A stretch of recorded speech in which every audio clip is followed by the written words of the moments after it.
ದಾಂಡೇಲಿಯಲ್ಲಿ ಸಂಭ್ರಮ ಸಡಗರದಿಂದ ನಡೆದ ಪತ್ರಿಕಾ ದಿನಾಚರಣೆ ಮತ್ತು ಗೌರವ ಸನ್ಮಾನ. ತಂತ್ರಜ್ಞಾನ ಬದಲಾಗಬಹುದು, ಮಾಧ್ಯಮದ ಮೂಲ ಧರ್ಮ ಬದಲಾಗಬಾರದು. ಗಿರೀಶ್ ಪಟ್ಟಣಶೆಟ್ಟಿ. ತಂತ್ರಜ್ಞಾನ ಬದಲಾಗಬಹುದು, ಆದರೆ ಮಾಧ್ಯಮದ ಮೂಲ ಧರ್ಮವಾದ ಸತ್ಯ ಹೇಳುವುದು ಮತ್ತು ಸಮಾಜಕ್ಕೆ ಕನ್ನಡಿ ಹಿಡಿಯುವ ಕೆಲಸ ಬದಲಾಗಬಾರದು ಎಂದು ದಿ ಹಿಂದೂ ದಿನಪತ್ರಿಕೆಯ ಉಪ ಪ್ರಧಾನ ಸಂಪಾದಕರಾದ ಗಿರೀಶ್ ಪಟ್ಟಣಶೆಟ್ಟಿ ಅವರು ಅಭಿಪ್ರಾಯಪಟ್ಟರು. ದಾಂಡೇಲಿಯ ಬಂಗೂರು ನಗರದ ಡಿಲೆಕ್ಸ್ ಸಭಾಭವನದಲ್ಲಿ ಕಾರ್ಯನಿರತ ಪತ್ರಕರ್ತರ ಸಂಘ ದಾಂಡೇಲಿಯ ಆಶ್ರಯದಡಿ ಆಯೋಜಿಸಲಾಗಿದ್ದ ಪತ್ರಿಕಾ ದಿನಾಚರಣೆ ಮತ್ತು ಗೌರವ ಸನ್ಮಾನ ಕಾರ್ಯಕ್ರಮವನ್ನು ಉದ್ಘಾಟಿಸಿ ಅವರು ಮಾತನಾಡಿದರು. ಅಂದು ಪತ್ರಿಕೆ ಎಂದರೆ ಕೇವಲ ಕಾಗದವಾಗಿರಲಿಲ್ಲ. ಅದು ಒಂದು ಸುದ್ದಿ ಪ್ರಕಟವಾಗುವ ಮುನ್ನ 3 ಬಾರಿ ಪರಿಶೀಲನೆ ಮಾಡುತ್ತಿದ್ದರು. ಮುದ್ರಣಕ್ಕೆ ಮುಂಚೆ ಮನುಷ್ಯತ್ವ ಇತ್ತು. ಬೆಳಿಗ್ಗೆ ಪತ್ರಿಕೆಗಾಗಿ ಜನ ಕಾಯುತ್ತಿದ್ದರು. ಆ ಒಂದೇ ಸುದ್ದಿ ಮರುದಿನ ಇಡೀ ಸಮಾಜದ ಚರ್ಚೆಯ ವಿಷಯವಾಗುತ್ತಿತ್ತು.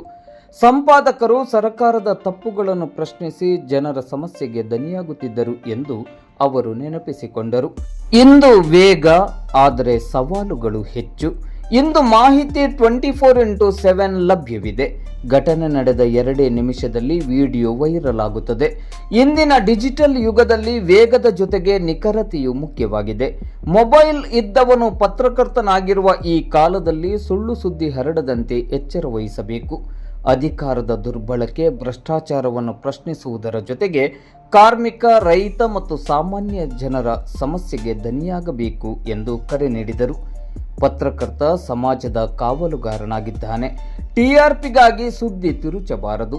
ಅಧಿಕಾರವನ್ನು ಪ್ರಶ್ನಿಸುವುದರ ಜೊತೆಗೆ ದುರ್ಬಲರ ಪರ ನಿಲ್ಲಬೇಕು ಎಂದ ಗಿರೀಶ್ ಪಟ್ಟಣಶೆಟ್ಟಿಯವರು ಶ್ರಮಜೀವಿಗಳನ್ನು ಗೌರವಿಸುವ ಮೂಲಕ ದಾಂಡೇಲಿಯ ಕಾರ್ಯನಿರತ ಪತ್ರಕರ್ತರ ಸಂಘ ಈ ಭಾಗದ ನಿಜವಾದ ಜೀವನಾಡಿಯಾಗಿ ತನ್ನನ್ನು ತಾನು ಗುರುತಿಸಿಕೊಂಡಿದೆ ಎಂದರು. ದಾಂಡೇಲಿಯ ಪತ್ರಕರ್ತರು ಸಮಾಜಮುಖಿಯಾಗಿ ಹಾಗೂ ಸದೃಢ ಸಮಾಜ ನಿರ್ಮಾಣಕ್ಕಾಗಿ ತಮ್ಮನ್ನು ತಾವು ತೊಡಗಿಸಿಕೊಂಡಿರುವುದು ಶ್ಲಾಘನೀಯವಾಗಿದೆ ಎಂದರು. ಕಾರ್ಯಕ್ರಮದಲ್ಲಿ ಮುಖ್ಯ ಅತಿಥಿಗಳಾಗಿ ಭಾಗವಹಿಸಿ ಮಾತನಾಡಿದ ಡಿವೈಎಸ್ಪಿ ಶಿವಾನಂದ್ ಮದರಕಂಡಿ ಅವರು ಸಾಮಾಜಿಕ ಮಾಧ್ಯಮಗಳ ಮೂಲಕ ಕ್ಷಣಾರ್ಧದಲ್ಲಿ ವಿಶ್ವದ ಮಾಹಿತಿಯನ್ನು ತಿಳಿದುಕೊಂಡರೂ ಸಹ ಅದನ್ನು ಪತ್ರಿಕೆಯಲ್ಲಿ ಓದಿದಾಗ ಮಾತ್ರ ಖಚಿತತೆ ಸತ್ಯ ತಿಳಿದು ಬರುತ್ತದೆ. ಸ್ಪರ್ಧಾತ್ಮಕ ಪರೀಕ್ಷೆ ಬರೆಯುವವರು ಪತ್ರಿಕೆ ಓದಿದರೆ ಹೆಚ್ಚು ಜ್ಞಾನವನ್ನು ಸಂಪಾದಿಸಬಹುದು ಎಂದು ಹೇಳಿ ದಾಂಡೇಲಿಯ ಪತ್ರಕರ್ತರ ಸಾಮಾಜಿಕ ಬದ್ಧತೆಯನ್ನು ಶ್ಲಾಘಿಸಿದರು. ಕಾರ್ಯನಿರತ ಪತ್ರಕರ್ತರ ಸಂಘದ ಜಿಲ್ಲಾಧ್ಯಕ್ಷರಾದ ನರಸಿಂಹ ಅಡಿ ಅವರು ಮಾತನಾಡಿ, ಪ್ರಜಾಪ್ರಭುತ್ವದ 4ನೇ ಸ್ತಂಭವಾಗಿರುವ ಪತ್ರಕರ್ತರು ಸತ್ಯ, ನಿಷ್ಪಕ್ಷಪಾತ ಮತ್ತು ಸಾರ್ವಜನಿಕ ಹಿತವನ್ನು ಕಾಪಾಡುವ ಜವಾಬ್ದಾರಿಯನ್ನು ಹೊಂದಿದ್ದಾರೆ. ಪತ್ರಕರ್ತರ ಬದುಕು ಭಾವನೆಗಳನ್ನು ವಿವರಿಸಿ ಅಭದ್ರತೆಯ ನಡುವೆಯೂ ಸಮಾಜಮುಖಿಯಾಗಿ ಸಮಾಜಕ್ಕೆ ಬೆಳಕನ್ನು ಚೆಲ್ಲುವ ಹಾಗೂ ಸಮಸ್ಯೆಗಳಿಗೆ ಧ್ವನಿಯಾಗುವ ನಿಟ್ಟಿನಲ್ಲಿ ಪತ್ರಕರ್ತರು ಪ್ರಾಮಾಣಿಕವಾಗಿ ಸೇವೆಯನ್ನು ಸಲ್ಲಿಸುತ್ತಿದ್ದಾರೆ ಎಂದರು. ನಗರಸಭೆಯ ಪೌರಾಯುಕ್ತರಾದ ವಿವೇಕ್ ಬನ್ನೆ ಅವರು ಮಾತನಾಡಿ, ಪತ್ರಕರ್ತರು ಸಮಾಜದ ಕನ್ನಡಿ ಇದ್ದಂತೆ. ಜನತೆಗೆ ವರದಿ ನೀಡುವ ಮೂಲಕ ಅವರಲ್ಲಿ ಒಂದು ರೀತಿಯ ಜನಾಭಿಪ್ರಾಯವನ್ನು ಮೂಡಿಸಬಹುದು. ದಾಂಡೇಲಿಯ ಪತ್ರಕರ್ತರು ಸಮಾಜಮುಖಿಯಾಗಿ ಜನಮುಖಿಯಾಗಿ ಕಾರ್ಯನಿರ್ವಹಿಸುತ್ತಿರುವುದು ಅಭಿನಂದನೀಯ ಮತ್ತು ಅನುಕರಣೀಯವಾಗಿದೆ ಎಂದರು. ತಾಲೂಕ್ ಪಂಚಾಯತ್ ಕಾರ್ಯನಿರ್ವಹಣಾಧಿಕಾರಿ ಟಿಸಿ ಹಾದಿಮನಿ ಅವರು ಮಾತನಾಡಿ, ಸಮಾಜದಲ್ಲಿ ಪತ್ರಕರ್ತರ ಸ್ಥಾನ ಬಹಳ ಗೌರವಯುತವಾದುದು. ಆ ನಿಟ್ಟಿನಲ್ಲಿ ದಾಂಡೇಲಿ ಪತ್ರಕರ್ತರು ಸಹ ಇದ್ದು ಸಮಾಜಮುಖಿಯಾಗಿ ಕಾರ್ಯನಿರ್ವಹಿಸುತ್ತಿದ್ದಾರೆ ಎಂದರು. ವೆಸ್ಟ್ ಕೋಸ್ಟ್ ಕಾಗದ ಕಾರ್ಖಾನೆಯ ಸಾರ್ವಜನಿಕ ಸಂಪರ್ಕ ವಿಭಾಗದ ಹಿರಿಯ ಡಿಜಿಎಂ ರಾಘವೇಂದ್ರ ಜೆಆರ್ ಅವರು ದಾಂಡೇಲಿಯ ಪತ್ರಕರ್ತರ ನಿಸ್ವಾರ್ಥ ಸೇವೆ ಶ್ಲಾಘನೀಯವಾಗಿದೆ ಎಂದರು. ಕಾರ್ಯಕ್ರಮದ ಅಧ್ಯಕ್ಷತೆಯನ್ನು ವಹಿಸಿದ್ದ ಪತ್ರಕರ್ತರ ಸಂಘದ ಅಧ್ಯಕ್ಷರಾದ ಗುರುಶಾಂತ್ ಜಡೆ ಹಿರೇಮಠ ಅವರು ಲೋಕತಂತ್ರವನ್ನು ಉಳಿಸುವ, ಬೆಳೆಸುವ ಮತ್ತು ಜನರಿಗೆ ಕನ್ನಡಿಯಾಗಿ ನಿಲ್ಲುವ 4ನೇ ಸ್ತಂಭಕ್ಕೆ ಗೌರವ ಸಲ್ಲಿಸುವ ದಿನವೇ ಪತ್ರಿಕಾ ದಿನಾಚರಣೆ. ಪತ್ರಿಕೆ ಎಂದರೆ ಕೇವಲ ಕಾಗದವಲ್ಲ, ಅದು ಜನರ ಧ್ವನಿ, ಅನ್ಯಾಯದ ವಿರುದ್ಧ ಪ್ರಶ್ನಿಸುವ ಶಕ್ತಿ, ಬಡವರ ಸಂಕಟವನ್ನು ಸರ್ಕಾರದವರಿಗೆ ತಲುಪಿಸುವ ಸೇತುವೆ. ಇಂದಿನ ಡಿಜಿಟಲ್ ಯುಗದಲ್ಲಿ ಸುಳ್ಳು ಸುದ್ದಿಗಳ ನಡುವೆ ಸತ್ಯವನ್ನು ಹುಡುಕುವುದು, ಜನರ ಸಮಸ್ಯೆಯನ್ನು ಎತ್ತಿ ಹಿಡಿಯುವುದು ಮತ್ತು ಸಮಾಜಕ್ಕೆ ದಿಕ್ಕು ತೋರಿಸುವುದೇ ಪತ್ರಕರ್ತರಾದ ನಮ್ಮ ಧರ್ಮ ಎಂದರು. ಮುಖ್ಯ ಅತಿಥಿಗಳಾಗಿ ತಹಶೀಲ್ದಾರ್ ಶೈಲೇಶ್ ಪರಮಾನಂದ್, ಸಹಾಯಕ ಅರಣ್ಯ ಸಂರಕ್ಷಣಾಧಿಕಾರಿ ಎಂಎಸ್ ಕಳ್ಳಿಮಠ್, ವೆಸ್ಟ್ ಕೋಸ್ಟ್ ಕಾಗದ ಕಾರ್ಖಾನೆಯ ಸಾರ್ವಜನಿಕ ಸಂಪರ್ಕಾಧಿಕಾರಿ ರಾಜೇಶ್ ತಿವಾರಿ ಹಾಗೂ ಜೋಯಿಡಾ ತಾಲೂಕಿನ ಕಾರ್ಯನಿರತ ಪತ್ರಕರ್ತರ ಸಂಘದ ಅಧ್ಯಕ್ಷರಾದ ಸಂದೇಶ್ ದೇಸಾಯಿ ಅವರು ಉಪಸ್ಥಿತರಿದ್ದು ಶುಭವನ್ನು ಕೋರಿ ಮಾತನಾಡಿದರು. ಪತ್ರಿಕಾ ದಿನಾಚರಣೆಯ ಅಂಗವಾಗಿ ಸಮಾಜದ ವಿವಿಧ ಕ್ಷೇತ್ರಗಳಲ್ಲಿ ಮಾದರಿ ಕೆಲಸ ಮಾಡಿದ 3 ಸಾಧಕರನ್ನ ಪ್ರತಿ ವರ್ಷದಂತೆ ಈ ಬಾರಿಯೂ ಗೌರವಿಸಲಾಯಿತು. ಕಳೆದ 10 ವರ್ಷಗಳಿಂದ ಪತ್ರಿಕಾ ವಿತರಕರಾಗಿ ಅನುಪಮ ಸೇವೆಯನ್ನು ಸಲ್ಲಿಸುತ್ತಿರುವ ಜೊತೆಗೆ ಹಾಲಿ ಪತ್ರಕರ್ತರಾಗಿಯೂ ಕಾರ್ಯನಿರ್ವಹಿಸುತ್ತಿರುವ ಅಕ್ಷಯ್ ಗಿರಿ ಗೋಸಾವಿಯವರನ್ನು ಹಾಗೂ ಕಳೆದ 40 ವರ್ಷಗಳಿಗಿಂತಲೂ ಅಧಿಕ ವರ್ಷಗಳಿಂದ ಮನೆ ಮನೆಗೆ ತೆರಳಿ ಚುರುಮುರಿ ವ್ಯಾಪಾರ ಮಾಡುವ ಮೂಲಕ ಪ್ರಾಮಾಣಿಕ ಜೀವನವನ್ನು ನಡೆಸುತ್ತಿರುವ ಹಿರಿಯರಾದ ಸಿಕಂದರ್ ಮುಗುಡ್ಸಾಬ್ ತಿಗಡಿ ಅವರನ್ನು ಮತ್ತು ಕಳೆದ ಹಲವು ವರ್ಷಗಳಿಂದ ಚಹಾ ಅಂಗಡಿಯನ್ನು ನಡೆಸುವ ಮೂಲಕ ತಮ್ಮಿಬ್ಬರು ಹೆಣ್ಮಕ್ಕಳಿಗೆ ಇಂಜಿನಿಯರಿಂಗ್ ಪದವಿ ಶಿಕ್ಷಣವನ್ನು ನೀಡಿದ ಶ್ರಮಜೀವಿ ಎಂಕೆ ಮಹಾದೇವ್ ಕನಕಾಪುರ್ ಅವರನ್ನು ಸನ್ಮಾನಿಸಲಾಯಿತು. ಮೌಲ್ಯ ಎಸ್ ಜೈನ್ ಮತ್ತು ಮಾನಸ ವಾಸ್ರೆ ಪ್ರಾರ್ಥನೆ ಗೀತೆಯನ್ನು ಹಾಡಿದರು. ಪತ್ರಕರ್ತ BN ವಾಸ್ರೆ ಅವರು ಸ್ವಾಗತಿಸಿ ಅತಿಥಿಗಳನ್ನು ಪರಿಚಯಿಸಿ ಪ್ರಾಸ್ತಾವಿಕವಾಗಿ ಮಾತನಾಡಿದರು. ಪತ್ರಕರ್ತರ ಸಂಘದ ಕಾರ್ಯದರ್ಶಿ ಪ್ರವೀಣ್ ಕುಮಾರ್ ಸುಲಾಕೆ, ಖಜಾಂಚಿ ರಾಜೇಶ್ ತಳೇಕರ್ ಹಾಗೂ ಸದಸ್ಯ ಮಂಜುನಾಥ್ ಅಂಬಿಗೇರ್ ಅವರು ಸನ್ಮಾನಿತರನ್ನು ಪರಿಚಯಿಸಿದರು. ಪತ್ರಕರ್ತರ ಸಂಘದ ಕಾರ್ಯದರ್ಶಿ ಪ್ರವೀಣ್ ಕುಮಾರ್ ಸುಲಾಕೆ ವಂದಿಸಿದರು. ಸಂಘದ ಜಿಲ್ಲಾ ಸಮಿತಿಯ ಸದಸ್ಯರಾದ ಸಂದೇಶ್ ಎಸ್ ಜೈನ್ ಕಾರ್ಯಕ್ರಮವನ್ನು ನಿರೂಪಿಸಿದರು. ಹಿರಿಯ ಪತ್ರಕರ್ತರಾದ ಕೃಷ್ಣ ಪಾಟೀಲ್ ಅವರು ಸಹಕರಿಸಿದರು. ಕಾರ್ಯಕ್ರಮದಲ್ಲಿ ವಿವಿಧ ಇಲಾಖೆಗಳ ಅಧಿಕಾರಿಗಳು, ಸಿಬ್ಬಂದಿಗಳು, ವಿವಿಧ ಸಂಘ ಸಂಸ್ಥೆಗಳ ಪದಾಧಿಕಾರಿಗಳು ಹಾಗೂ ಸದಸ್ಯರು, ವಿವಿಧ ರಾಜಕೀಯ ಪಕ್ಷಗಳ ಮುಖಂಡರು ಮತ್ತು ಸದಸ್ಯರು ಹಾಗೂ ಸಾರ್ವಜನಿಕರು ಭಾಗವಹಿಸಿದ್ದರು. ಗಣೇಶ ಗಜಾನನ ಸರ್ವದುರಿತ ನಿವಾರಣ ಹೇ ಸುರ ಮುನಿ ವಂದಿತ ಗಜಾನನ ಹೇ ಸುರ ಮುನಿ ವಂದಿತ ಗಜಾನನ ಏಕದಂತ ಶ್ರೀ ಗಜಾನನ ಪಾಹಿ ಗಣೇಶ ಗಜಾನನ ಸರ್ವದುರಿತ ನಿವಾರಣ ಹೇ ಸುರ ಮುನಿ ವಂದಿತ ಗಜಾನನ ಹೇ ಸುರ ಮುನಿ ವಂದಿತ ಗಜಾನನ ಏಕದಂತ ಶ್ರೀ ಗಜಾನನ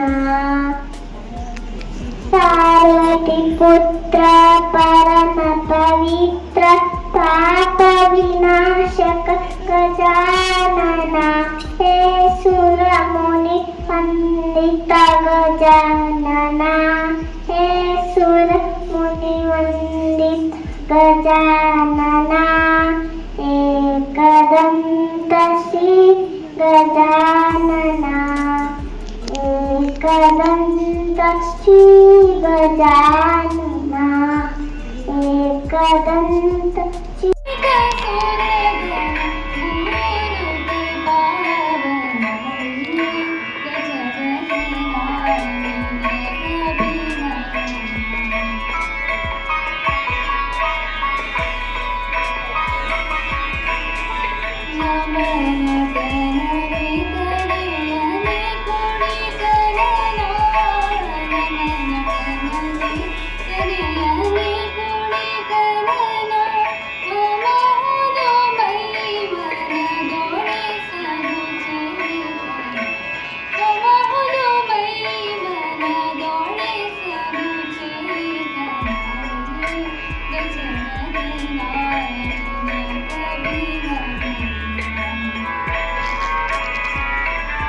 ಇರಬಹುದು, ಎಲ್ಲಾರ್ ಭಟ್ರಂತವ್ರು ಇರಬಹುದು, ಅವ್ರ ಜೊತೆಗೆ ಕಳೆದ ವರ್ಷವಷ್ಟೇ ನಮ್ಮನ್ನಾಗಲಿದಂಥ US ಪಾಟೀಲ್ ಇರಬಹುದು, ಕೃಷ್ಣ ನಾಯ್ಕರಂತಹ ಕ್ರಿಯಾಶೀಲ ಪತ್ರಕರ್ತರು ಇರಬಹುದು, ಹಲವಾರು ಪತ್ರಕರ್ತಗಳನ್ನು ಕೊಟ್ಟಂತಹ ಈ ಪ್ರೆಸ್ ಕ್ಲಬ್ ಇವತ್ತು ಅವರೆಲ್ಲರ ಮಾರ್ಗದರ್ಶನದ ಅಡಿಯಲ್ಲಿಯೇ ಕಾರ್ಯನಿರತ ಪತ್ರಕರ್ತರ ಸಂಘದ ಸಂಯೋಜನೆಯಲ್ಲಿ ಒಳಗೊಂಡು ಕಾರ್ಯವನ್ನು ನಿರ್ವಹಿಸ್ತಾ ಇರುವಂತಹ ಸಂದರ್ಭ. ಪತ್ರಕರ್ತರ ಸಂಘ ಪತ್ರಿಕಾ ದಿನಾಚರಣೆಯನ್ನು ಕೇವಲ ಒಂದು ಉಪನ್ಯಾಸಕ್ಕೋ ಅಥವಾ ಬೇರೆ ಗೆಸ್ಟನ್ನು ಕರೆದು ಮಾತನಾಡಿಸೋದಕ್ಕೆ ಅಷ್ಟೇ ಸೀಮಿತ ಆಗಿರ್ತೇನೆ. ನಾವು ಈ ಪತ್ರಿಕಾ ದಿನಾಚರಣೆಯ ಸಂದರ್ಭದಲ್ಲಿ ಒಂದು 3 ಶ್ರಮಿಕರನ್ನು ಗೌರವಿಸುವ ಒಂದು ಪರಿಪಾಠವನ್ನು ಹಮ್ಮಿಕೊಂಡು ಬಂದಿದ್ದೀವಿ. ಯಾರನ್ನ ಸನ್ಮಾನಿಸಬೇಕು? ದೊಡ್ಡ ಸಾಧನೆಯನ್ನ ಮಾಡಿದವರನ್ನೇ ಸನ್ಮಾನಿಸಬೇಕು ಅಂತಲ್ಲ, ದೊಡ್ಡ ಸಾಧನೆ ಮಾಡಿದವರಿಗೆ ಪ್ರೇರಣೆಯಾದ ತಂದೆ ತಾಯಿಗಳನ್ನ ಗೌರವಿಸುವ ಕೆಲಸವನ್ನ ಮಾಡ್ತಾ ಬಂದಿದ್ದೀವಿ. ಅದರಲ್ಲೂ ಕೂಡ ಬಡವರನ್ನ. LLB ಓದಿಸಿದಂತಹ ಹಾಲು ಮಾರಿ ಜೀವನ ಸಾಗಿಸುವ ಒಬ್ಬ ಗೌಳಿ ಮಹಿಳೆಯನ್ನು ನಾವು ಗೌರವಿಸಿದ್ವಿ. ಶವಾಗಾರದಲ್ಲಿ ಕೆಲಸ ಮಾಡುವ ಒಬ್ಬ ವ್ಯಕ್ತಿಯನ್ನು ನಾವು ಗೌರವಿಸಿದ್ವಿ. ಉರುಗ ತಜ್ಞನನ್ನು ನಾವು ಗೌರವಿಸಿದ್ವಿ. ಬಸ್ ಹಮಾಲನನ್ನು ಹಲವಾರು ವರ್ಷಗಳ ಕಾಲ ಬಸ್ ಸ್ಟ್ಯಾಂಡ್ ನಲ್ಲಿ ಹಮಾಲನಾಗಿ ಕೆಲಸ ಮಾಡ್ತಾ ಇರುವಂತ, ಬಹಳ ನಿಯತ್ನಿಂದ ಕೆಲಸ ಮಾಡ್ತಾ ಇರುವಂತ ವ್ಯಕ್ತಿಯನ್ನ ಗೌರವಿಸಿದ್ವಿ. ಪತ್ರಿಕೆಗೂ ಬಾತ್ರೂಮ್ಗೂ ಏನು ಸಂಬಂಧ ಅಂತ ನೀವು ಕೇಳ್ಬೋದು. ಕೆಲವರು ಬಾತ್ರೂಮ್ ಪತ್ರಿಕೆ ಓದ್ತಾರೆ, ಅದು ಬೇರೆ ಮಾತು. ಪತ್ರಿಕೆಗಳ ಪ್ರಾರಂಭ ಆಗಿದ್ದು ಒಂದು ಅಂದಾಜಿನ ಪ್ರಕಾರ ಸಾರ್ವಜನಿಕ ಸ್ನಾನಕ್ಕೆ. ಇತಿಹಾಸದ ಪುಟಗಳನ್ನು ನಾವು ತೆಗೆದುಕೊಳ್ತಾ ಹೋದಾಗ ತಿಳಿಯೋದೇನಂತಂದ್ರೆ, ಜೂಲಿಯಸ್ ಸೀಸರ್, ಇನ್ನು ನಾವು ಇಂಗ್ಲಿಷ್ ಸಾಹಿತ್ಯ ಚರಿತ್ರೆಯಲ್ಲಿ ಓದ್ತೇವೆ, ಶೇಕ್ಸ್ಪಿಯರ್ ನಾಟಕವನ್ನು ಓದ್ತೇವೆ. ಆ ಜೂಲಿಯಸ್ ಸೀಸರ್ನ ಕಾಲಮಾನದಲ್ಲಿ ಈ ಜನರಿಗೆ ವಿಷಯಗಳನ್ನು ತಿಳಿಸ್ತಕ್ಕಂಥ ಒಂದು ಪ್ರಯತ್ನ ಆಗುತ್ತೆ. ಅದು ಆಕ್ಟಾ ಡ್ಯೂರ್ನ ಅಂತ, ಅಂದರೆ ಡೈಲಿ ಆಕ್ಟ್ಸ್. ಅದನ್ನು ಯಾವ ರೀತಿ, ಅವಾಗಂತರೂ ಕಾಗದ ಇರಲಿಲ್ಲ, ಪತ್ರಿಕೆ ಸುದ್ದಿಯನ್ನು ಯಾವ ರೀತಿ ಮುಟ್ಟಿಸ್ತಾ ಇದ್ರು ಅಂತಂದ್ರೆ, ಕಲ್ಲಿನ ಈ ನಾವು ಏನು ಸ್ಲೇಟ್ ಅಂತ ಹೇಳ್ತೇವೆ, ಆ ರೀತಿ ಕಲ್ಲಿನಲ್ಲಿ ಕೆತ್ತಿದ, ಆ ಕಲ್ಲಿನಲ್ಲಿ ಎಷ್ಟು ಸಾಧ್ಯ ಆಗ್ತಾ ಇತ್ತು ಅಷ್ಟು ವಿಷಯಗಳನ್ನ ಅಂದಿನ ಸುದ್ದಿಯಾಗಿ ಆವಾಗ ಬಿತ್ತನೆ ಆಗ್ತಾ ಇತ್ತು. ಅದು ಕೇವಲ ಮೊದಲು ಕೇವಲ ರಾಜರ ವಿಷಯಕ್ಕೆ ಸಂಬಂಧಿಸಿದಾಗಿತ್ತು. ನಂತರ ಯುದ್ಧದ ವಿಷಯಗಳು, ರಾಜನ ಮಂತ್ರಿಗಳ ವಿಷಯಗಳು, ಹಾಗೆ ರಾಜರ ಸ್ಕ್ಯಾಂಡಲ್ಗಳು ಸಹ ಒಂದು ಅಂದಾಜಿನ ಪ್ರಕಾರ ಶುರುವಾಗಿದ್ದು ಹಾಗೆ. ಅಲ್ಲಿಂದ ಮುಂದೆ ನಿಧಾನವಾಗಿ ಈ ಪತ್ರಿಕೆಯ ಬೆಳವಣಿಗೆ ಶುರುವಾಯಿತು. ಬೇರೆ ಬೇರೆ ಸ್ವರೂಪಗಳು ಬಂತು. ಕಲ್ಲಿನಿಂದ ಪೇಪರ್ಗೆ ಬಂತು, ಪ್ಯಾಪರಸ್ ಅಂತ ಕರಿತಾ ಇದ್ರು, ಚೈನಾದಲ್ಲಿ ಶುರುವಾಗಿದ್ದಂಥದ್ದು ಸರಿಸುಮಾರು 8ನೇ ಶತಮಾನದಲ್ಲಿ. ಅಲ್ಲಿಂದ ನಂತರ ಪೇಪರ್ ಯಾವಾಗ, ಕಾಗದ ಯಾವಾಗ ಚಾಲ್ತಿಗೆ ಬಂತು, ಪತ್ರಿಕೆಯ ಪ್ರಸರಣ ಜಾಸ್ತಿ ಆಯಿತು. ಅದಾದ ನಂತರ ಜರ್ಮನಿಯ ಗುಟನ್ಬರ್ಗ್ ಅಂತ ನಾವು ಹೇಳ್ತೇವೆ, ಪ್ರಿಂಟಿಂಗ್ ಪ್ರೆಸ್ ಆವಿಷ್ಕಾರ ಆಯಿತು. ಪ್ರಿಂಟಿಂಗ್ ಪ್ರೆಸ್ ಆವಿಷ್ಕಾರ ಆದ ಮೇಲೆ ಮುದ್ರಣ ಬೇಗ ಪಡ್ಕೊಳ್ತು. ಅದಾದ ನಂತರ ಪತ್ರಿಕೆಗಳ ಪ್ರಸಾರಣ ಸಹ ಜಾಸ್ತಿ. ಮೂಲವಾಗಿ ಆಗಿನ ಕಾಲದಲ್ಲಿ ರಾಜರ ಆದೇಶಗಳು, ಆಗಿನ ಕಾಲದ ಬೆಳವಣಿಗೆಗಳ ಬಗ್ಗೆ ಮಾತ್ರ ಈ ಪತ್ರಿಕೆಗಳಿಗೂ. ಈಗ ಸರಿಸುಮಾರು 1.5 ಲಕ್ಷ ಇದೆ. ಕೇವಲ ನಾವು ಪತ್ರಿಕೆಗಳ ಬಗ್ಗೆ ಅಷ್ಟೇ ಮಾತಾಡ್ತಾ ಇದ್ದೀವಿ. ಚಾನೆಲ್ಗಳು ನಂತರದ್ದು, ಅವು ಸಹ ಸರಿಸುಮಾರು ಈಗ 400 ಚಾನೆಲ್ಗಳಿದ್ದಾವೆ. ಸುದ್ದಿ ಮಾಧ್ಯಮ ಚಾನೆಲ್ಗಳು ಇದ್ದಾವೆ, ಮನರಂಜನೆ ಚಾನೆಲ್ಗಳು ಸಹ ಇದ್ದಾವೆ. ಇವೆಲ್ಲ ಕಾಲಮಾನಕ್ಕೆ ತಕ್ಕಂತೆ ಬದಲಾಗ್ತಾ ಬರ್ತಾ ಇದೆ. ನಾನಾಗಲೇ ಹೇಳಿದೆ, ಕಲ್ಲಿಂದ ಶುರುವಾಗಿದ್ದ ಪೇಪರಿಗೆ ಬಂತು, ಪೇಪರಿಂದ ನಂತರ ಈಗ ನಮ್ಮ ಕೈಗೆ ಬಂದು ನಿಂತು. ಈಗ ನಮ್ಮ ಜನರೇಷನ್, ನಮ್ಮ ಹಿರಿಯರನ್ನ, ನಮಗೆ ಅದೊಂದೇನೋ ಕೈಯಲ್ಲಿ ಹಿಡಿದು ಓದಿದ್ರೆ ಮಾತ್ರ ಪೇಪರ್ ಅನ್ನೋ ಒಂದು ಮನೋಭಾವ. ಆದರೆ ಈಗ ಅದು ಹಾಗಿಲ್ಲ. ಅದೇ ಕಾರಣಕ್ಕೆ ಎಲ್ಲ ಪತ್ರಿಕೆಗಳು, ಬಹುತೇಕ ಪತ್ರಿಕೆಗಳು ಈಗ ಆನ್ಲೈನ್ ಮಾಧ್ಯಮದ ಮೂಲಕ ತಮ್ಮ ಪತ್ರಿಕೆಗಳನ್ನ ಪ್ರಕಟಣೆ ಮಾಡ್ತಾ ಇದ್ದಾರೆ.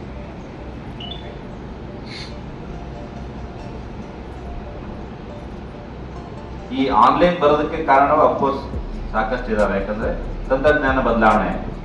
ಆದರೆ ತಂತ್ರಜ್ಞಾನ ಬದಲಾವಣೆ ಆಗಲಿ, ಪತ್ರಿಕೆ ಸ್ವರೂಪ ಬದಲಾವಣೆ ಆಗಲಿ, ಏನೇ ಆಗಲಿ, ಪತ್ರಕರ್ತನ ಮೂಲ ಜವಾಬ್ದಾರಿ ಬದಲಾಗಬಾರದು. ಆದರೆ ಅದು ಬದಲಾಗ್ತಾ ಇದೆ ಅನ್ನೋ ಆತಂಕ ಪತ್ರಿಕಾ ಓದುಗರಲ್ಲೂ ಇದೆ, ಪತ್ರಕರ್ತರಲ್ಲೂ ಇದೆ. ಬಗ್ಗೆ ಬರೆದಾಗ ಅವರು ನಮ್ಮನ್ನ ಶ್ಲಾಘನೆ ಮಾಡ್ತಾರೆ, ಒಳ್ಳೇದು ಬರೆದಾಗ. ಅವರ ವಿರುದ್ಧ ಬರೆದಾಗ ಸಹಜವಾಗಿ ಅವರಿಗೆ ಸಿಟ್ಟು ಬರ್ತದೆ. ಎಲ್ಲ ಅಧಿಕಾರಿಗಳು ಒಂದೇ ರೀತಿ ಅಂತ ನಾನು ಹೇಳ್ತಾರೆ, ಹಾಗೆ ಎಲ್ಲ ಪತ್ರಕರ್ತರು ಒಂದೇ ರೀತಿಯಲ್ಲ. ನಮ್ಮಲ್ಲೂ ಸಾಕಷ್ಟು ಲೋಪದೋಷಗಳಿದ್ದಾವೆ, ಅವರಲ್ಲೂ ಸಾಕಷ್ಟು ಲೋಪದೋಷಗಳಿವೆ. ಆದರೆ ಒಳ್ಳೆಯದನ್ನು ಬರೆದಾಗ ಶ್ಲಾಘನೆ ಮಾಡಿ, ಅವರು ತಪ್ಪು ಮಾಡಿದಾಗ ನೀವು ತಪ್ಪು ಮಾಡಿದಿರಿ ಅಂತ ನಾವು ಹೇಳಿದಾಗ ಅದನ್ನ ಅದೇ ಭಾವದಿಂದ ಸ್ವೀಕರಿಸಿ ತಮ್ಮ ತಪ್ಪುಗಳನ್ನ ತಿದ್ದುಕೊಂಡವರು ಸಾಕಷ್ಟು. ಅದನ್ನು ಸಹ ನಾನು ಮಾಡ್ತಾ ಇದ್ದೇನೆ. ಈ ಆಗ್ಲೇ ನಾನು ಹೇಳಿದೆ, ಸೋಷಿಯಲ್ ಮೀಡಿಯಾ ಬಂದ ಮೇಲೆ ನಮ್ಮ ಸಮಸ್ಯೆಗಳು ಜಾಸ್ತಿ ಆಗಿದ್ದಾವೆ. ಸಮಸ್ಯೆಗಳು ನಮ್ಮ ಪತ್ರಿಕೆಗಳನ್ನ ನಡೆಸಂತ ಏನು ನಮ್ಮ ಸಾಮರ್ಥ್ಯ ಇದೆ ಅದು ಕುಂದುತ್ತಾ ಇದೆ. ಕಾರಣ ಓದುಗರ ಸಂಖ್ಯೆ ಕಡಿಮೆ ಆಗ್ತಾ ಇದೆ ಅಂತ. ಕಳೆದವನ್ನ ಮುಂಚಿಂದನೂ ಮಾಡ್ತಾ ಇದ್ರು, ಅದು ಎಮರ್ಜೆನ್ಸಿ ಇರ್ಬೋದು, ಅದರ ನಂತರ ಬಂದ ಸರ್ಕಾರಗಳು ಇರ್ಬೋದು. ಎಮರ್ಜೆನ್ಸಿ ಒಂದು ಭಾಗ ಆದರೆ ಅದರ ನಂತರ ಇತ್ತೀಚಿನ ದಿನಗಳಲ್ಲಿ ಬರ್ತಾ ಇರೋ ಒಂದು ರೀತಿ ಅಘೋಷಿತ ತುರ್ತು ಪರಿಸ್ಥಿತಿ ಇದೆ. ನೀವು ಏನನ್ನ ಬರಿಬೇಕು, ಏನನ್ನ ಬರಿಬಾರದು ಎಂಬ ನಿರ್ದೇಶನಗಳು ಬಹುತೇಕರಿಗೆ ಬರ್ತಾ ಇದೆ. ಅದು ಎಸ್ಪೆಷಲಿ ಸ್ಥಳೀಯವಾಗಿ ಪತ್ರಿಕೆಗಳನ್ನು ನಡೆಸ್ತಕ್ಕಂಥ ಮೇಲೆ ಸಾಕಷ್ಟು ಒತ್ತಡ ಇದೆ. ದೊಡ್ಡ ಮಟ್ಟದ ಪತ್ರಿಕೆಗಳಿಗೆ ಏನಿದೆ, ಅವರಿಗೆ ಸ್ವಲ್ಪ ಆರ್ಥಿಕ ಬಲ ಇರೋದ್ರಿಂದ ಕೆಲವೊಂದನ್ನು ಅವರು ದೂರ ಇಡಬಹುದು. ಆದರೆ ನಿರ್ಭೀತಿಯಿಂದ ಸ್ಥಳೀಯವಾಗಿ ಪತ್ರಿಕೆಗಳನ್ನ ಏನ್ ನಡೆಸ್ತಾ ಇದ್ದಾರೆ ವಾಸ್ತವರಿಗೆ ಗೊತ್ತು. ಇಲ್ಲಿರೋದಂತ ಹಳೆಯ ಹಿರಿಯ ಪತ್ರಕರ್ತರು ಸಹ ಗೊತ್ತು ಒಂದು ಪತ್ರಿಕೆ ನಡೆಸೋದು ಎಷ್ಟು ಕಷ್ಟ ಇದೆ. ಈಗಂತೂ ಅದು ಇನ್ನೂ ಜಾಸ್ತಿ ಆಗಿದೆ. ವಿಶೇಷವಾಗಿ ಸೋಷಿಯಲ್ ಮೀಡಿಯಾ ಬಂದಾಗ ಇನ್ನೂ ಕಷ್ಟ ಆಗಿದೆ. ಯಾಕಂತಂದ್ರೆ ಅವ್ರು ಹೇಳಿದ್ರು ಆಗ್ಲೇ ಮಾತಾಡ್ತಾರೆ, ಆ ಪತ್ರಿಕೆಗಳನ್ನ ಅವರ ಸುದ್ದಿಯನ್ನ ಮುದ್ರಣ ಮಾಡಿ ಅವರ ಪತ್ರಿಕೆ ಅದನ್ನ ತಿದ್ದಿ ಪತ್ರಿಕೆ ಪ್ರಕಟ ಮಾಡಿದ ಮೇಲೆ ಮತ್ತೆ ಅದು ಪತ್ರಿಕೆಯಲ್ಲಿ ಬಂತೋ ಇಲ್ಲ ಅಂತ ನಾನು ವಾಪಸ್ ಫೋನ್ ಮಾಡಿ ಕೇಳ್ತಾರೆ. ಅದಕ್ಕೆ ಕಾರಣವೂ ಇಲ್ತಾ ಇಲ್ಲ. ನಮ್ಮವರು ಕೆಲವರು ಅದನ್ನ ಮಾಡಿದ್ದಾರೆ. ಪತ್ರಿಕೆಗಳು ಸಹ ನಿರ್ಧಾರ ಮಾಡ್ತಾ ಇದ್ದಾರೆ. ಹೊಸದೊಂದು ತಂತ್ರಜ್ಞಾನ ಇದೆ. ಈ ಸೋಷಿಯಲ್ ಮೀಡಿಯಾ ನಾವೇನು ಹೇಳ್ತಾ ಇದ್ದೀವಿ, ಈ ತಂತ್ರಜ್ಞಾನ ಇದೆ, ಅಲ್ಗೋರಿದಮ್ ಅಂತ ನಾವು ಹೇಳ್ತೀವಿ. ನಾವು ಏನು ಓದ್ಬೇಕು ಅನ್ನೋದನ್ನ ನೀವು ಯಾವ ಕಂಪನಿಯ ಮೊಬೈಲ್ ಉಪಯೋಗಿಸ್ತೀರಾ, ಯಾವ ಕಂಪನಿಯ ಸರ್ಚ್ ಇಂಜಿನ್ ಉಪಯೋಗಿಸ್ತೀರಾ, ಯಾವ ಸೋಷಿಯಲ್ ಮೀಡಿಯಾ ಪ್ಲಾಟ್ಫಾರ್ಮ್ ನಲ್ಲಿ ಯಾವ ರೀಲ್ ನೋಡ್ತೀರಾ, ಅದರ ಆಧಾರದ ಮೇಲೆ ನಿಮಗೆ ಇಂಥದೇ ಸುದ್ದಿಯನ್ನ ಅವರು ಕೊಡ್ತಾರೆ. ನಾನು ಈಗ ಒಂದು ಸುದ್ದಿ ನೋಡ್ಬೇಕು, ಈ ವಿಷಯವನ್ನು ನಾನು ನೋಡ್ಬೇಕು ಅಂತ ಹೇಳಿದ್ರೆ ನನಗೆ ಇನ್ನೊಂದು ಭಾಗ ತಿಳಿದೇ ಇಲ್ಲ. ನನಗೆ ಪ್ರತಿ ಸಾರಿ ನಾನು ಮೊಬೈಲ್ ಓಪನ್ ಮಾಡಿದಾಗ ನನಗೆ ಮೊದಲು ಏನೇನು ನಾನು ಓದಿರ್ತೀನಿ ಅದೇ ವಿಷಯಗಳು ಮತ್ತೆ ಮತ್ತೆ ಬರ್ಲಿಕ್ಕೆ ಶುರು ಆಗ್ತದೆ. ಅದರ ಇನ್ನೊಂದು ಭಾಗ ಬರೋದೇ ಇಲ್ಲ. ಸಪೋಸ್ ನಾನು ಸದ್ಯದ ಸರ್ಕಾರದ ವಿರುದ್ಧವಾಗಿರೋ ರೀಲ್ಗಳನ್ನು ನೋಡ್ತಾ ಇದ್ದೀನಿ ಅಂತಂದ್ರೆ ನನಗೆ ಬರೀ ಅದೇ ರೀಲ್ಗಳು ಬರ್ತವೆ. ಸರ್ಕಾರನ ಟೀಕೆ ಮಾಡ್ತಂತ ರೀಲ್ಗಳೇ ಬರ್ತವೆ. ನನಗೆ ಸರ್ಕಾರನ್ನ ಹೊಗಳುವಂತ ಏನಾದ್ರು ರೀಲ್ಗಳಿಂದ ಬರಲ್ಲ. ಯಾಕೆ ಅಂತಂದ್ರೆ ಅದು ಸರ್ಕಾರದ ಕೈಯಲ್ಲೂ ಇಲ್ಲ. ಅದನ್ನ ನಿಯಂತ್ರಿಸಿರುವವರು ಬಹುರಾಷ್ಟ್ರೀಯ ಕಂಪನಿಗಳು. ಸುದ್ದಿ ಈಗ ಕೇವಲ ಒಂದು ಮಾಹಿತಿಯ ತಲುಪಿಸತಕ್ಕಂಥ ಪತ್ರಿಕೆ ಒಂದು ಮಾಹಿತಿ ತಲುಪತಕ್ಕಂಥ ಸಾಧನ ಆಗಿಲ್ಲ. ಸುದ್ದಿ ಇನ್ನೊಂದು ಸ್ವರೂಪ ಪಡ್ಕೊಂಡಿದೆ. ಸುದ್ದಿ ಸಹ ಈಗ ಮನೋರಂಜನೆ ಆಗಿದೆ. ಅದಕ್ಕೆ ತಕ್ಕಂತೆ ನಾವು ಸಾಕಷ್ಟು ವಿಷಯಗಳನ್ನ ಹೇಳಬಾರದು. ಅದು ಒಂದೆರಡು ವಿಷಯಗಳನ್ನ ಹೇಳ್ತೇವೆ. ಯಾಕಂದ್ರೆ ಈಗ ನಾವು ದಿನನಿತ್ಯ ನೋಡ್ತಕ್ಕಂಥ ಅಂತಂದ್ರೆ ನಾವು ಕೊಡೋ ಸುದ್ದಿ ವಿಶ್ವಾಸಾರ್ಹವಾಗಿದೆ. ಆ ವಿಶ್ವಾಸಾರ್ಹತೆ ಯಾಕೆ ಮುಂದೆ ಬರ್ತಾ ಇದೆ ಅಂತಂದ್ರೆ ನಾವು ಸುದ್ದಿ ಕೊಡುವ ದಾವಂತದಲ್ಲಿ ನಮ್ಮ ಮೂಲ ಕರ್ತವ್ಯ ಏನಿದೆ ನಮಗೆ ಗೊತ್ತಾ ಇದೆ. ಇದು ಅಫ್ಕೋರ್ಸ್ ಅವರು ಅವಾಗ ಮಂಗಳೂರಿನವರಿಗೆ ಉದ್ದೇಶಿಸಿ ಬರೆದಂಥದ್ದು. ಇದು ಎಲ್ಲರಿಗೂ ಅನ್ವಯ ಆಗ್ತದೆ. ಮಂಗಳೂರಿನವರು ಮೊದಲಾದ ಈ ದೇಶಸ್ಥರು ಕಥೆಗಳನ್ನು, ವರ್ತಮಾನಗಳನ್ನು ಕೇಳುವುದರಲ್ಲಿಯೂ ಹೇಳುವುದರಲ್ಲಿಯೂ ಬಹಳ ಇಚ್ಛೆ ಉಳ್ಳವರಾಗಿದ್ದಾರೆ. ಬೆಳಿಗ್ಗೆ ಬಂದರಿನಲ್ಲಾಗಲಿ ಕಚೇರಿ ಹತ್ತಿರವಾಗಲಿ ಒಬ್ಬನು ಬಾಯಿಗೆ ಬಂದ ಹಾಗೆ ಒಂದು ವರ್ತಮಾನದ ಹಾಗೆ ಮಾತಾಡಿದರೆ ಅದನ್ನು ಬೇರೊಬ್ಬನು ಆಶ್ಚರ್ಯದಿಂದ ಕೇಳಿ ಇನ್ನೊಬ್ಬನಿಗೆ ಹೇಳಿ ಸಾಯಂಕಾಲ ಪರ್ಯಂತರ ಸುಳ್ಳು ಸುದ್ದಿಯನ್ನು ನಂಬಿಸುತ್ತಾರೆ. ಕನ್ನಡದ ಮೊದಲ ಪತ್ರಿಕೆಯ ಪೀಠಿಕೆ ಇದು. ಅದಾದ್ಮೇಲೆ ಏನಾಗುತ್ತೆ ಅಂತ ಅವ್ರು ಬರೀತಾರೆ, ಮರು ದಿವಸ ನಿನ್ನಿನ ವರ್ತಮಾನ ಸುಳ್ಳು ಅಂತ ಕಾಣುವಷ್ಟರಲ್ಲಿ ಎಮ್ಮೆ ಮೊಲೆಯಂತೆ ಮತ್ತೊಂದು ಹುಟ್ಟಿಯಾಯಿತು. ಈ ಪ್ರಕಾರ ಬಹಳ ಜನರು ಕಾಲಕ್ರಮೇಣ ಮಾಡ್ತಾರೆಂದು ಕೆಲವು ವರ್ಷಗಳಿಂದ ಇಲ್ಲಿ ವಸತಿಯಾಗಿದ್ದ ಕೆಲವರು ತಿಳಿದುಕೊಂಡು ಇದರಲ್ಲಿ ಪ್ರಯೋಜನವಿಲ್ಲವೆಂದು ಈ ಮನುಷ್ಯರ ಸಮಾಚಾರ ಅಸರಕ್ಕೆ ಯೋಗ್ಯವಾಗಿ ಪೂರೈಸಬೇಕೆಂದು ಆಲೋಚನೆ ಮಾಡಿದ್ದರಿಂದ ನಿಜ ಸಮಾಚಾರದ ಸಂಗ್ರಹವನ್ನು ಕೂಡಿಸಿ ಪಕ್ಷಕ್ಕೆ ಒಂದು ಕಾಗದವನ್ನು ಛಾಪಿಸಿ ಸ್ವಲ್ಪ ಕ್ರಯಕ್ಕೆ ಜನರ ಕೈಯಲ್ಲಿ ಸೇರಿಸಬೇಕಾಗಿ ನಿಶ್ಚಯಿಸಿದರೆ ಮಂಗಳೂರು ಸಮಾಚಾರ ಕಾಗದದಲ್ಲಿ ಈ ರೀತಿಯಾಗಿ ಅವರು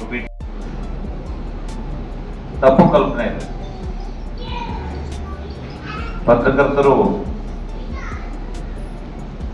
ಪತ್ರಕರ್ತರಿಗೆ ನಮ್ಮ ಭಾರತದ ಸಂವಿಧಾನದ ಅನುಸಾರವಾಗಿ ಹೆಚ್ಚಿನ ಸ್ವಾತಂತ್ರ್ಯ ಇದೆ ಅಂತ. ಆದರೆ ತಮಗೆ ಗೊತ್ತಿರಲಿ, ಜನಸಾಮಾನ್ಯರಿಗೆ ಎಷ್ಟು ಅಭಿವ್ಯಕ್ತಿ ಸ್ವಾತಂತ್ರ್ಯ ಇದೆ ಅಷ್ಟೇ ಅಭಿವ್ಯಕ್ತಿ ಸ್ವಾತಂತ್ರ್ಯ ಇರುವುದು ಪತ್ರಕರ್ತರಿಗೆ.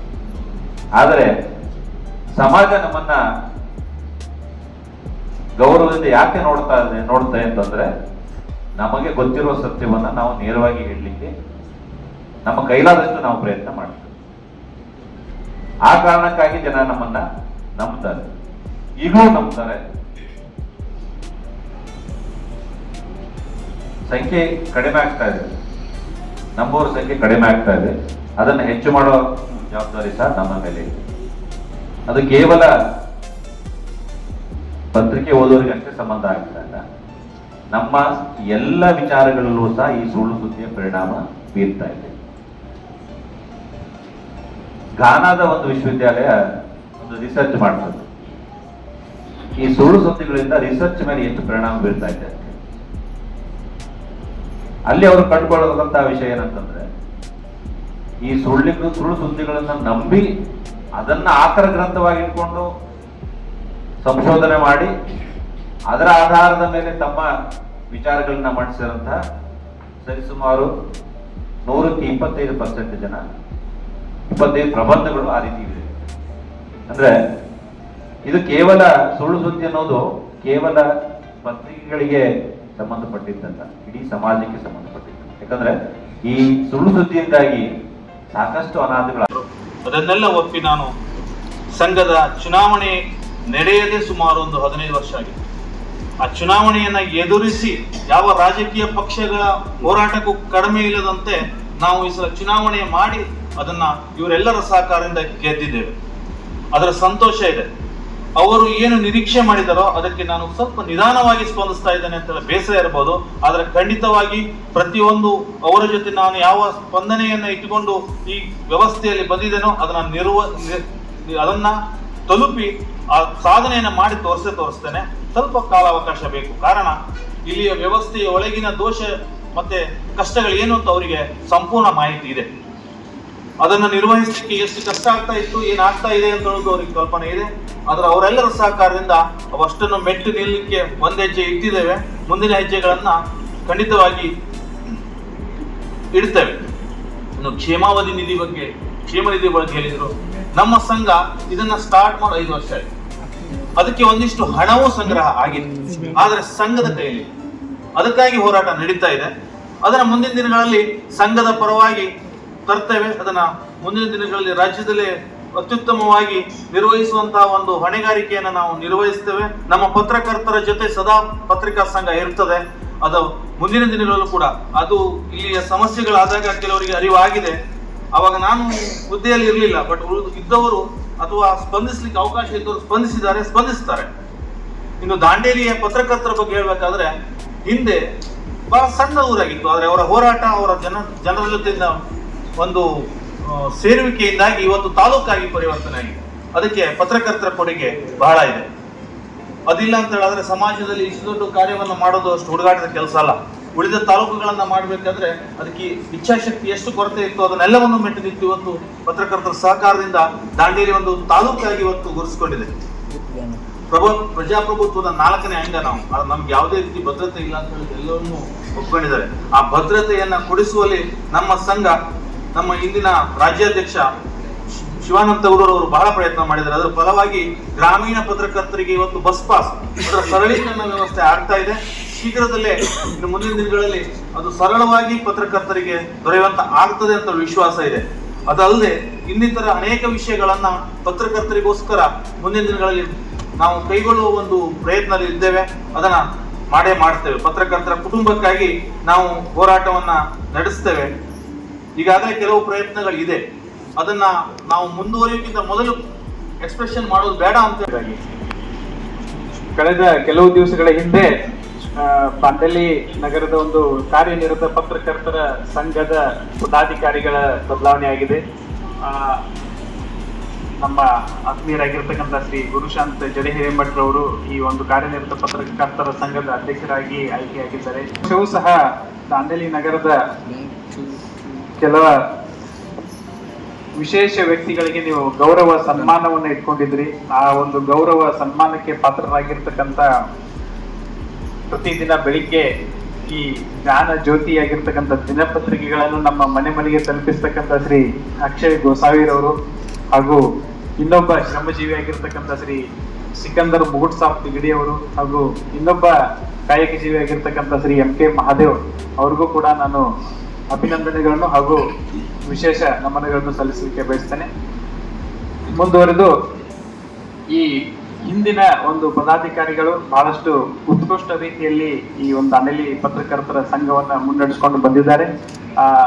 ಸಮಯ ಸಿಕ್ಕಾಗ ಇನ್ನೊಂದು ಬಾರಿ ವಿಶ್ಲೇಷಣೆ ಮಾಡಬೇಕು ಅಂತ ಇತ್ತು. ಬಹಳ ಸಮಯದ ಅಭಾವ ಆಗಿದೆ. 8:30 ಆಗ್ತಾ ಬಂತು. ಪ್ರಕಟ ಮಾಡಲಾರದೆ ಸುದ್ದಿಯನ್ನ ತನಗೆ ಬೇಕಾದ ರೀತಿಯಲ್ಲಿ ಅದನ್ನ ಬದಲಾವಣೆ ಮಾಡಿ ಅದರ ಸ್ವರೂಪವನ್ನ ವಿಶ್ಲೇಷಣೆ ಮಾಡಿ ಅದು ಯಾವುದೋ ಒಬ್ಬ ವ್ಯಕ್ತಿಯ ಪರವಾಗಿ, ಯಾವುದೋ ಒಂದು ಧರ್ಮ ಅಥವಾ ಜಾತಿಯ ಪರವಾಗಿ, ಯಾವುದೋ ಒಂದು ಪಕ್ಷದ ಪರವಾಗಿ ಅಥವಾ ವಿರುದ್ಧವಾಗಿ, ಅಥವಾ ಅಧಿಕಾರಿಯ ಪರವಾಗಿ ಅಥವಾ ವಿರುದ್ಧವಾಗಿ, ಸರ್ಕಾರದ ಪರವಾಗಿ ಅಥವಾ ವಿರುದ್ಧವಾಗಿ ಸುದ್ದಿಯನ್ನ ಸುದ್ದಿಯಾಗಿ ನಾವು ಎಥಿಕ್ಸ್ ಅಂಡ್ ಇಂಟೆಗ್ರಿಟಿ ಅಂತಕ್ಕಂಥ ಒಂದು ಪಾಠ ಇತ್ತು. ಸುದ್ದಿ ಮಾಧ್ಯಮದವರು ಈ ಡಾಕ್ಟರ್ಸ್ಗಳು ವಿದ್ಯಾಭ್ಯಾಸ ಮಾಡ್ತಕ್ಕಂಥ ಸಂದರ್ಭದಲ್ಲಿ ಅವರು ಮೊದಲನೇದಾಗಿ ಓದ್ತಕ್ಕಂಥದ್ದು ನಾವು ಯಾವುದೇ ಸಂದರ್ಭದಲ್ಲಿ ಆ ವ್ಯಕ್ತಿಗೆ ಟ್ರೀಟ್ಮೆಂಟ್ ಕೊಡ್ತೀವಿ ಅಂತಕ್ಕಂಥದ್ದನ್ನ ಅವರು ಪ್ರಮಾಣ ವಚನವನ್ನ ಸ್ವೀಕಾರ ಮಾಡ್ತಾರೆ.